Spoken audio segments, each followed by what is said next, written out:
I ain't gonna lie, I thought I was gonna be seeing y'all tomorrow, but I guess y'all gotta pop right back in for some more breaking news regarding your Chicago Bears. The Chicago Bears, after ruling out Jaquan Brisker and Kyler Gordon, announced that they have waived two players, Velus Jones and Khari Blasingame. Me and Stevo, we right here. We're gonna talk about it and break it down right after this. Tuned in to Chicago Bears Central, your number one place for all Chicago Bears news and content.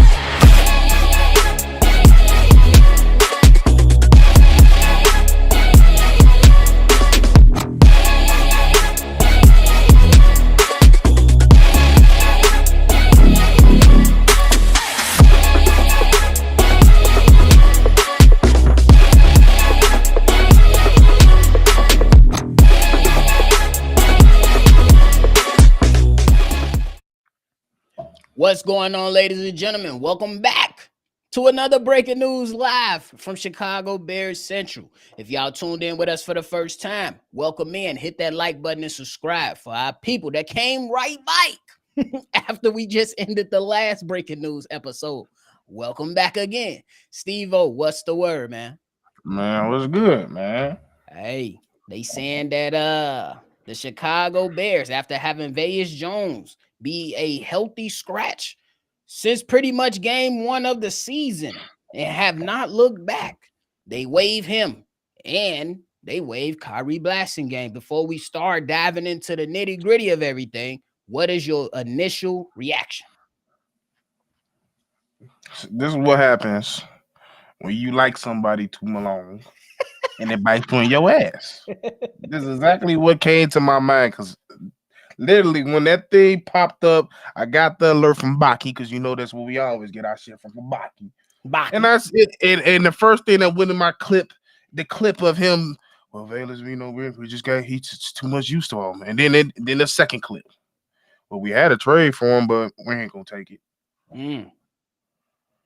Sir, bro, this is if this is not your most egregious, but most egregious, probably anything you've done as a GM, this is it. Because we've known this guy shouldn't have been on this team for years. We've gave this guy multiple chances. Hell, we even gave this motherfucker multiple positions. And he failed at every single last one of them. For you not to trade this motherfucker when his value was, to be honest, at an all-time low, we didn't even know if somebody wanted him. Somebody wanted him. You didn't want to do it, and he been a healthy scratch ever since. That's just negligence and not doing your due diligence as a GM. That's a complete negligence. We all know we can say it. You grabs this man way too high as a third-round pick. So this gonna fall on you, my guy. This is probably your most egregious thing, and you got nothing for it. For sure. My initial reaction was, damn. I didn't expect that. It's simple. It's probably because I just had finished breaking the news that we gonna miss Kyler Gordon and Jaquan Brisker, but I didn't see this happening right now. I did know that there was gonna have to be some moves made because there were gonna be guys coming back. That's Larry Borum and Jacob Martin. Right now is questionable and listed as designated to return from IR. So I knew that the Bears was going to have to make some moves, but to be quite honest with you, I thought Nate Davis was going to be one of those moves that they made, but I'm not too surprised about Velus and Blasingame simply because Blasingame has been replaced by Doug Kramer and Velus Jones has just been sitting up in the jumpsuit on the sideline. But you call this the most egregious. You saying this is worse than Chase Claypool and Nate Davis? 100%. Why? I think because he was on nobody board in the third round. That's why, like, nobody was thinking this motherfucker was a third round pick. The optics around him showed you he was 26 when you draft him. That means something. If you 26 in college, you ain't that fucking good. That's just a cold hard fact. Now, on the Khari side, I really didn't speak on it. I think this is a mistake. I feel like you shouldn't even waive them. To be honest, ever since we signed him, we haven't used him to his best of ability. We shouldn't be using Doug Kramer. That should be Khari Blasingame. I've been saying it for that. Now, do I like it in certain spurts? Yes, but Khari is a hell of a player, and we just didn't use him to his fullest potential. And with that being said, you really don't know what Travis Homer is going to bring as well because he's coming off IR too. This is a guy that I feel like we could use the most in a multifaceted of ways, and we just never did. He's a good pass blocker. He's a good run. He's a person you can run behind, and yeah, I just feel like we didn't use him. And the fact that we use in the center or another old lineman is cool and all, but that's what you got a fullback position for, and that's why there's fullbacks out there. So I don't agree with that one, but I do think it's a little bit more egregious with Claypool because with Claypool, we all seen like if this motherfucker just figure out the mental side of football, he could be not one of those, but he could be a pretty serviceable wide receiver. For sure. There is like when it comes to Velus, tape wise, and what we just experienced with the dude, it's most egregious because he can't play fucking football. He can't play fucking football. You can't. You were a punt returner at UCLA, Tennessee. I forget what fucking school you was at. And you still don't know how to catch a punt. Then we put you a running back. It just wasn't enough. It just wasn't enough. And that's why I feel like it's the most egregious. Nate Davis, it's not that egregious because the time that we did sign him, he was one of the top 5 guards in the league. That's just a fact. And I think the reason why I'm glad we didn't waive him, I still think his value on his name due to that fact that he was one of the best guards a couple years ago. So we could still get something out of that. But in terms of that, it's fucking egregious, bro. You should have got that trade. I'm a side with you with saying that it is egregious. Y'all know I am the one that said I'd rather had a depth. But I think we was more so talking about Khalil Herbert. But so I will say it is egregious. I ain't gonna let Ryan Poles off the hook. Now the most egregious to me is Chase Claypool. That's because you had to give up something. Like, yeah, we could have got something for Velus, and we already know you ain't getting nothing for him now, or you wasn't gonna get anything from him after game 1. But I'm still side with the Claypool being the more egregious move that Ryan Poles has made. But hey, these are the decisions that you live with, and I hope Ryan Poles learned from it because I believe this Velus Jones situation was due to his coaches. Because when Ryan Poles was sitting there during Hard Knocks and asking about Vegas, you had Eberflus step up for him. You had Hightower, the special team coach, speak up for him. You had the running back coach speak up for him. And I guess in that situation, Ryan Poles trusted his coaching staff because they're the ones that are doing the groundwork with these guys. So yes, you're gonna have to fault him, but we can't let the other guys that vouch for Velus Jones off the hook either. I look at them all as one body when it comes to that because yeah, like trust your eyes. For sure. Like I think we trust the person. We see the potential. It's almost like when you get into a wrong relationship with a man or a woman, you look into the potential, not what they are. And I think in certain positions on this team, we've seen polls to be like, you ain't that right now, so I ain't got nothing to use for you. Why was that not the case with him? I think that's fair.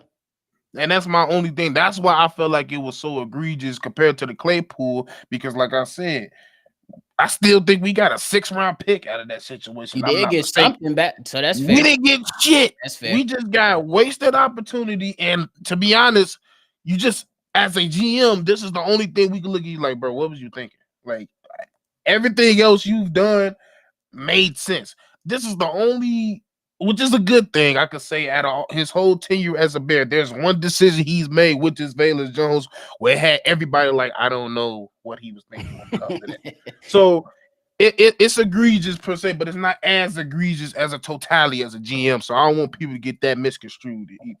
For sure. And then Justin, you said you hope that there were people around Poles arguing that we should have traded him. No, it was during Hard Knocks. It was people around Poles. Like when Poles literally said he's alive. He literally said that because he thought Vegas was about to be out the door, but his coaches vouched for him. And that's that. Hey, you wear the crown, Poles. You wear the crown. So we got to bring it to your table. You know what I'm saying? And that's just what it was. Stevo. If I was to, this is where I'm gonna throw at you, and you tell me if it kind of eases the egregiousness, if that's a word or a term, if it calms it down a little bit.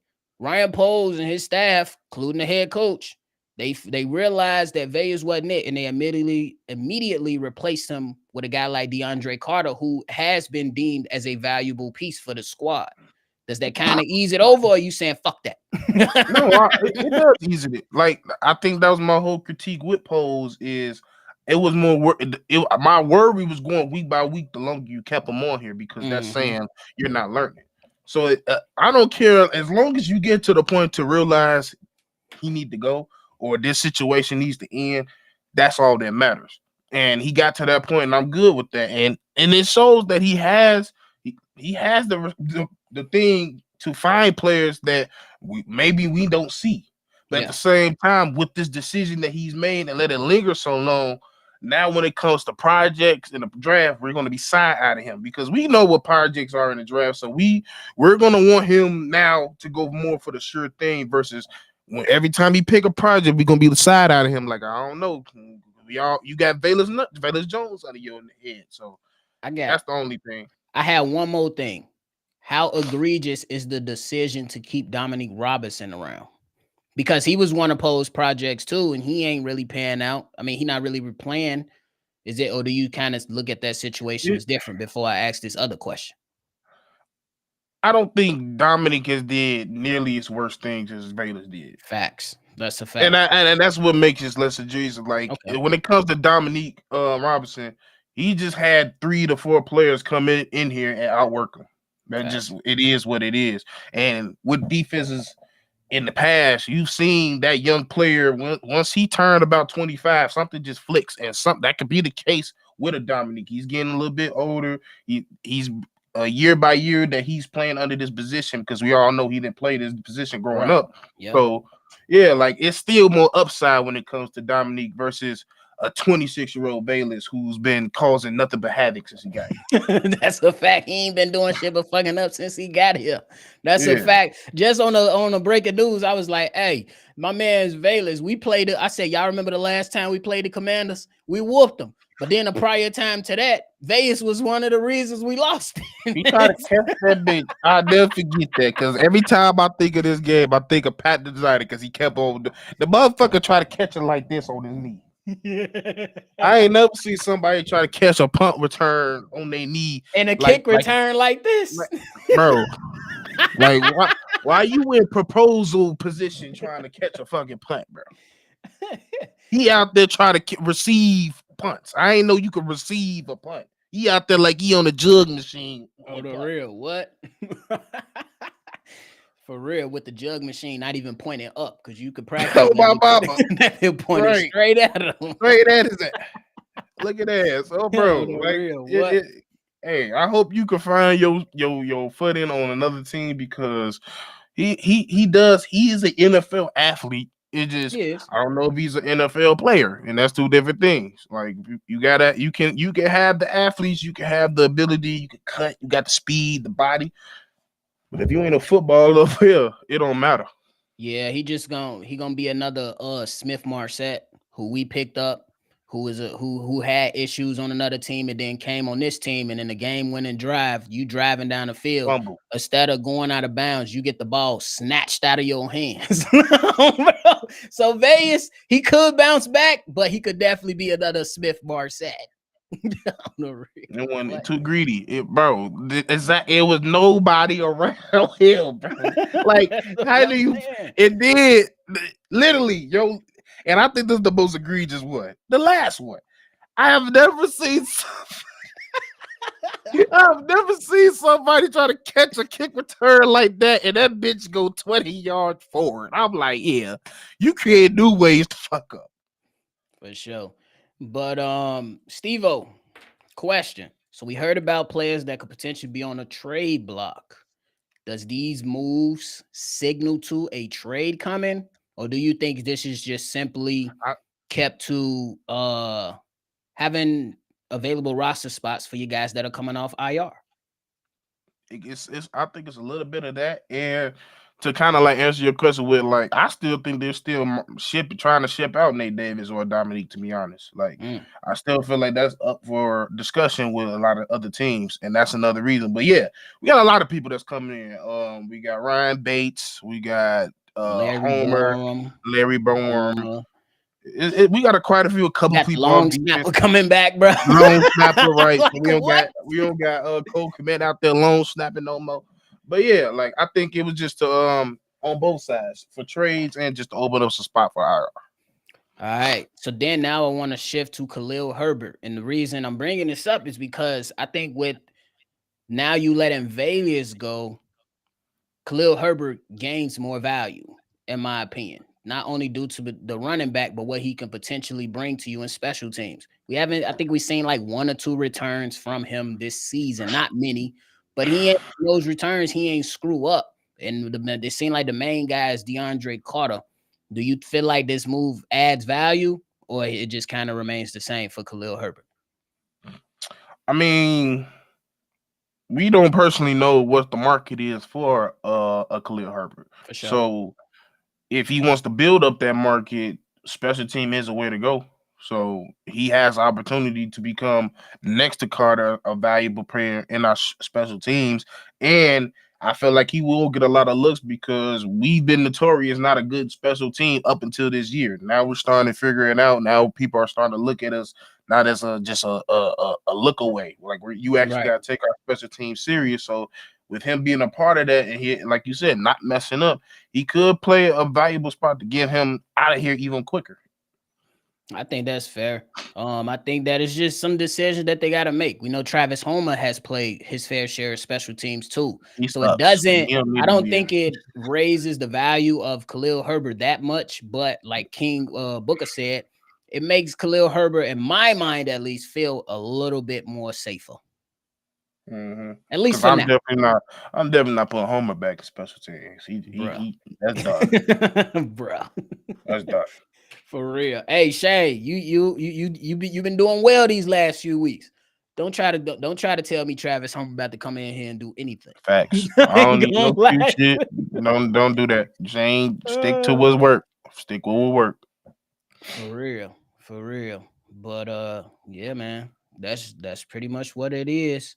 You're learning slow, but you're learning. That's all learning. He learning. You gotta let him learn. He gonna take these on the chin. That's why I always tell people like these GMs, it's a lot of them that have a lot of bad with a little bit of good, and then for some of them, it's a lot of good with a little bad. And you can't discount. You can't discount the bad. You got to look at a guy's track record and just analyze it that way. And I definitely take my GM messing up on a wide receiver or a special return or anything over a quarterback or something like that. For sure. Thomas said Post tackle. Bruh. Post should have taken the 5th rounder for Vegas. We now have no 5th round next year, which sucks. Really, the Wheeler injury was what threw a wrench in everything. What you said it up. He could get a 5th round pick like that if he wanted to. We've seen him do it. He got 3-6. I don't know if that make up for your 5th, but he got 3-6. You can always use him to trade up. When it comes to any type of picks outside of top 4s, like out of the 4th round, anything out of that, I have full confidence that Posey go find one. He does it every year. It's one random Tuesday, we just traded for a 5th round pick. That's a fact. He can do that. That's a fact. But yeah, man, that's I see a couple of y'all in here. But Stevo, you got anything left, my guy? Bye, Felicia. Well, it's been real. It's been real. It's been real, Vegas. But hey, that is it from us today, ladies and gentlemen. Coming back with some more breaking news. If they gonna break some more, one of us gonna be up here, goddamn. But we appreciate y'all for tuning in. All y'all, before y'all get up out of here, hit that like button, subscribe before you get on the run, and continue on with your day. If y'all want to call in and be a part of the mailbag episode taking place tomorrow, call in 773-242-9336. We appreciate y'all. We up out of here. Chi-Town up. That V12 baby. Gone. That V12 definitely broke down. That shit blew up. V-Dog said he think Herbert goes away. Hey, we'll see. I feel like I said, he gonna have a good week of special team that we gonna ship his ass off. He got 2 games to prove himself before the deadline. So we'll see what happens. But that's it, y'all. We up out of here.